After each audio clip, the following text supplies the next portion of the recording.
Ek sterf met die verwagting om by Yahshua in te lewe.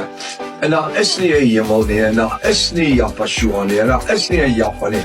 Weet jy wat, ek het niks gemis nie. Maar weet jy wat surprise het jy as jy doodgaan, en daar is 'n hemel, en daar is 'n Jahwe, en daar is 'n betroon, en daar is 'n hel. Pel, jy het 'n major probleem. Vers 14. En die hemele het weggewyk. En die hemele het die hemel, ekskuus as ek hemel, en die hemel, ons praat van die affirmative, die boonste, die eerste hemel, dit is hier waar die sterre is. Hy sê, dit het weggewyk, soos 'n boek wat toegerol word. Wat beteken dit? Van die laer sterre sal heel waarskynlik uit hulle posisies uitgeskuiwe word. En dit kan verskiet. Want kan jy dink al hierdie honderde, duisende tonne atoomvuurpyle wat die ontploffingskrag wat daar is. Die Bybel sê hy ruk selfs die sterre uit hulle wentelbane uit. Daar sê hy dit. En die hemel het weggewyk, die eerste hemel. Soos 'n boek wat toegerol word. Luister wat sê hy. Nie 'n berg nie.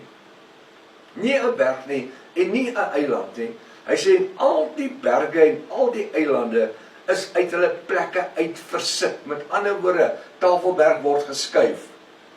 Die Karibiese eilande, hulle disappeer onder die water in. Dis 'n verskriklike groot gebeurtenis. Hierdie oorlog wat gaan plaasvind. Dis nie speletjies nie. En weet jy wat? Johannes sien die goed gebeur 95 na Yahshua op die eiland van Patmos. En ek wil net weer sê, dit het nie een gesig wat hy gekry het nie. Dit was oor 'n tydperk van 30 jaar, leer die geskiedenis ons, wat hy op die eiland van Patmos was. Hy sê en die berge en die eilande is uit hulle plekke verskit. Johannes beskryf hier die atoomvuurpyle wat mekaar tref en hy beskryf dit as asof die hemele wyk, wegskuif. Dit lyk soos 'n parkementrol, want onthou hulle het die boeke gehad met bladsye nie. Dit was parkementrolle. Asof die hemele toegerol word.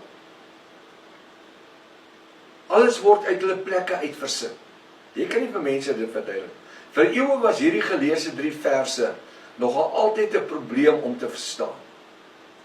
Want ja, vir ons vaderlik eintlik vir Johannes wys, is hoe hierdie aarde waarop ons tans heiliglik woon, tot sy einde kom. Nee, die Jehovah Witnesses van hierdie ander ouens sê, no, you're wrong. Oh, you're so very wrong. Prof, you don't know what you're talking about, you're wrong. Ek sê, hoekom? Are we going to live on this earth? Regtig. Wil jy op die aarde bly? Wil jy hier kom? Jy wil nie verander word? Nee. Ons bly op hierdie aarde. Hierdie gaan die heerlikheid van die Vader wees. En dis wanneer daar glo aan die 1000 jaar aardse vrederyk waar die nuwe Jerusalem neerdal hier by hulle op hierdie aarde. Daar's nie so goed nie. Want ja, vir ons Vader en vir Johannes wys is hoe hierdie aarde waarop ons tans woon tot sy einde kom tydens die slag van Armageddon. Dis nie die 3de wêreldoorlog nie, dis die slag van Armageddon. Wat Johannes ervaar is so 'n groot skok vir hom wanneer hy alles in 'n leuke taal verduidelik. Ek dink daai Johannes kan bly wees, dit was nie in 1-2 dae gewees nie. Hy sou in 'n trance gesit het daar. Maar oor 'n tydperk het Jahwe hom gevat om 'n stuk gewys, laat hy eers oor die skok kom. Want vir hom wat donkies gery het en kamele gery het, wat nie geweet wat 'n Ferrari of 'n Porsche of 'n vinnige kar nie, of 'n vliegtuig nie, of enigiets nie.